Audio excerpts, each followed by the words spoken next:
ទី1ព្រះសម្មាសម្ពុទ្ធត្រាស់ថាធ្វើទានចំពោះសង្ឃមានផលច្រើនតើសង្ឃនោះមានន័យដូចបដិច្ចគឺណាសង្ឃហ្នឹងគឺចំពោះសង្ឃដែលជាបដិគាហកៈនឹងឯងឲ្យតែយើងចេញវាចាថាសង្ឃទៅលោកស្ដាប់បានហើយពុំនោះសោតទេក្នុងចិត្តរបស់យើងនឹងមានបំណងថ្វាយទានចំពោះសង្ឃហើយយើងទៅនិមន្តពីផតទេសមកផតទេសកៈហ្នឹងលោកអ្នកចាត់ចែងហើយគឺយើងមន្តថាខ្ញុំណាសូមនិមន្តភិក្ខុមួយអង្គពីរអង្គហ្នឹងឯងប្រហែលអង្គក៏បានដែរស្រាប់តែធនធានយើងមានប៉ុន្តែពាក្យរបស់យើងគឺនិមន្តពីសំណាក់សង្ឃគឺណាសូមនិមន្តភិក្ខុ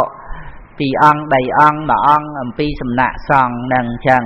ហ្នឹងឯងគឺនិមន្តផតទេសហ្នឹងលោកអ្នកចាត់មករួចទៅយើងគ្រាន់តែរៀបសម្រួលចិត្តរបស់យើង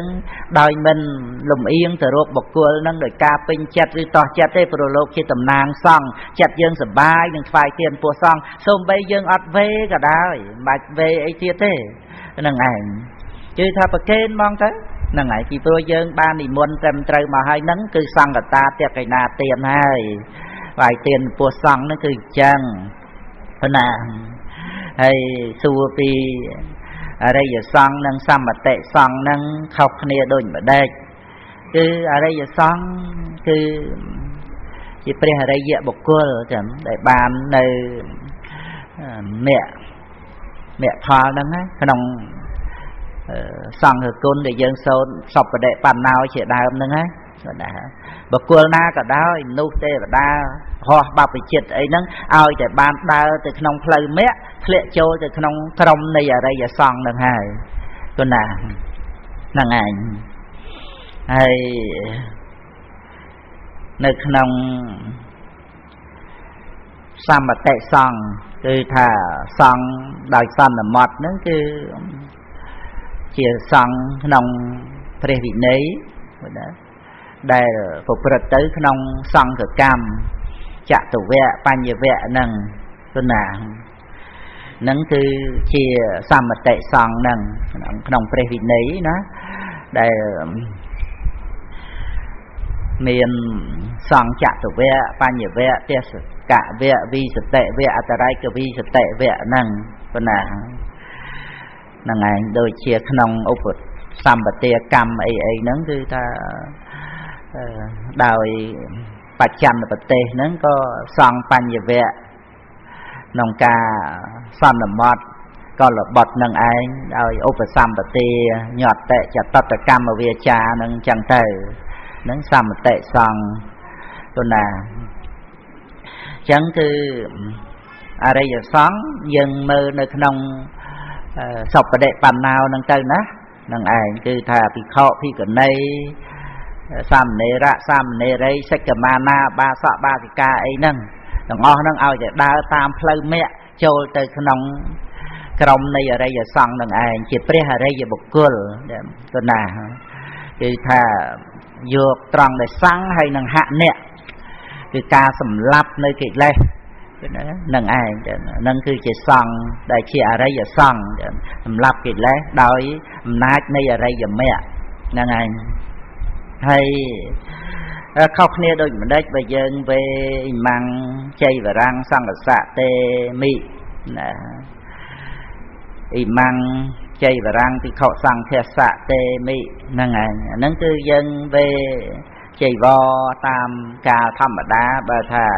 កឋិនក៏កឋិនចៃវរាំងតែចេញពាក្យកឋិននឹងផងហ្នឹងទៅតាមព្រះវិន័យបើអត់ចេញកឋិនចៃវរាំងសង្ឃសៈទេមៈហ្នឹងទេហ្នឹងគឺมันអាច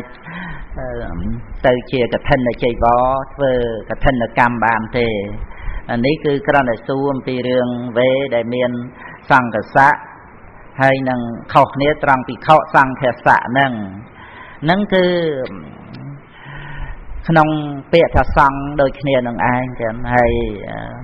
ភិក្ខុក្នុងទីនេះគឺក៏តាក់ទួងទៅនឹងភិក្ខុ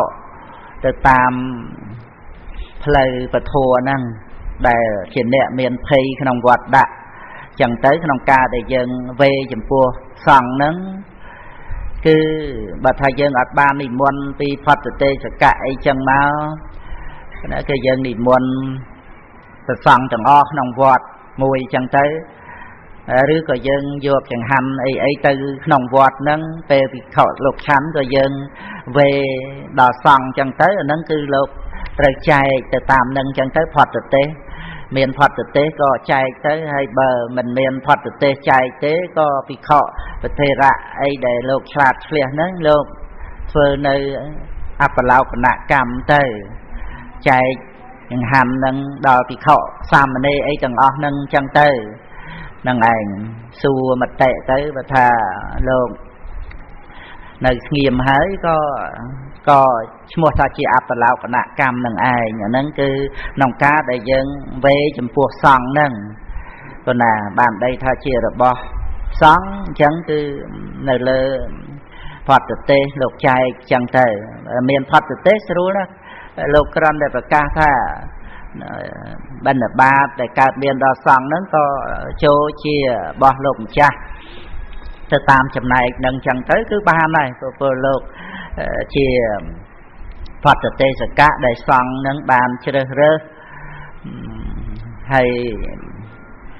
បានប្រកាសសង្ឃក្នុង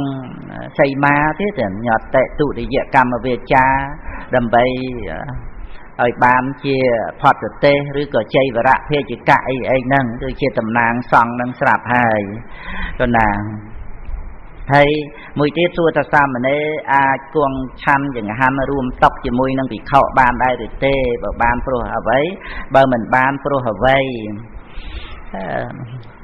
រួមតុបានចឹងប៉ុន្តែកុំឲ្យរួមភេជ្ជៈ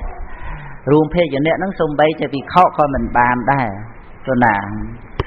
អញ្ចឹងគឺលោកឆ្លាតក្នុងព្រះវិន័យហ្នឹងលោក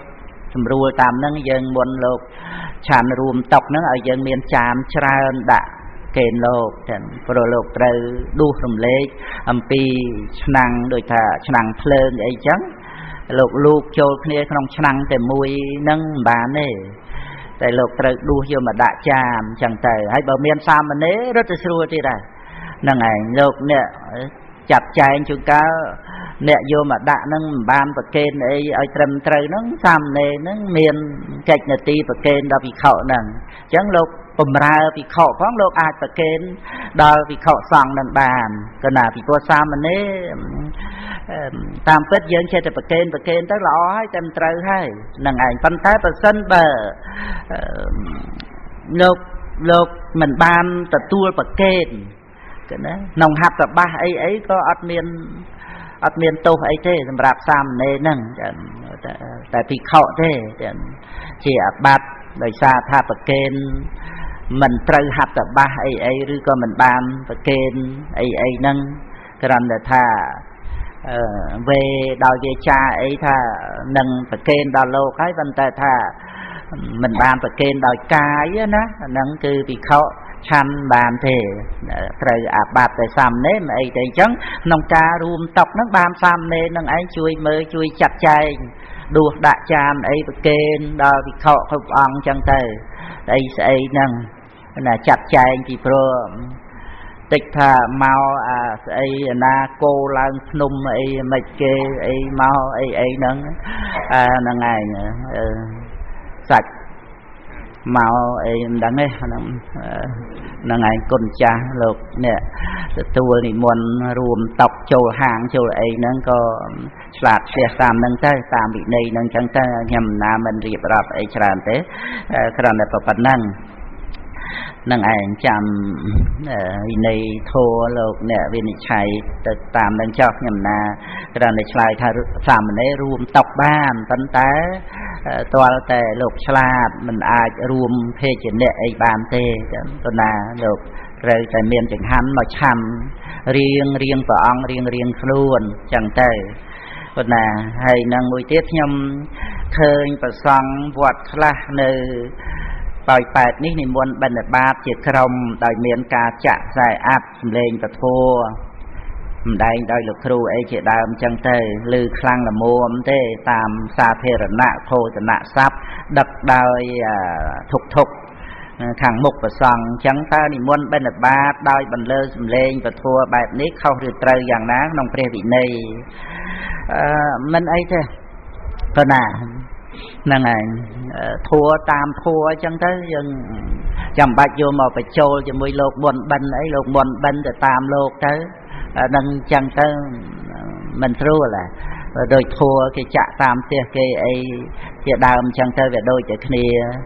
នឹងឯងអញ្ចឹងគឺប្រសង់លោកមុនបិណ្ឌមានទៅតោះអីណាអត់មានអីទេនឹងឯងអត់មានបញ្ហាទេគ្រាន់តែថារូបភាពហ្នឹងវាប្លែកធ្វើឲ្យយើងឆ្ងល់ទៅសួរដើម្បីចង់ដឹងទៅនឹងឯងអញ្ចឹងគឺ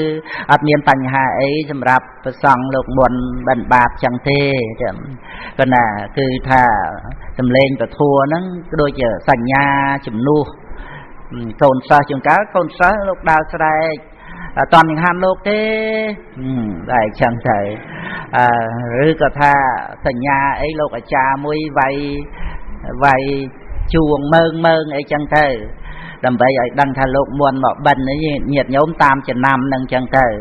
ឡូវនេះគឺថាធុកហ្មងក៏ណាទៅលឺសំឡេងលោកគ្រូមកថាអីលោកមុនបិណ្ឌហើយចឹងទៅអាហ្នឹងវាគ្រាន់តែថាជាសញ្ញាដើម្បីឲ្យញាតិញោមបានជ្រាបដឹងថាលោកមុនមកហើយលោកមុនជាក្រុមជាពួកអញ្ចឹងគឺល្អណាស់ហ្នឹងឯង10អង្គ20អង្គអីចឹងទៅញាតិញោមក៏ជ្រះថ្លាសប្បាយមួយអង្គមកវេកមកស្លាប់ព្រាអីចឹងទៅគ្រប់ផ្ទះគ្រប់កន្លែងចឹងទៅក៏ណាហ្នឹងណាហើយមុននឹងបញ្ចប់ក៏ជូន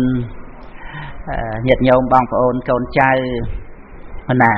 ហើយជាពិសេសបងប្អូនកូនចៅស្រីចឹងក៏មានបញ្ហារឿងស្វាមីអីហ្នឹងដែល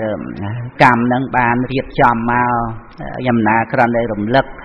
រឿងនាងអិសិទាសីណានឹងឯងដើម្បីជាប្រយោជន៍ដល់ការស្ងប់រងាប់ចិត្តកុំឲ្យយើងមួម៉ៅក្តៅកាហាយចងកម្មពីវរាអាឃាតជាបាបអីណាយើងត្រូវដឹងថាជីវិតរបស់យើងវាតេតួងនឹងកម្មដែលយើងបានធ្វើមកហ្នឹងយ៉ាងណាដែលយើងនិយាយតែកម្មរបស់យើងហ្នឹងគឺយើងនិយាយខ្សែនៃវត្តដាក់ហ្នឹងវាត្រឹមត្រូវណាស់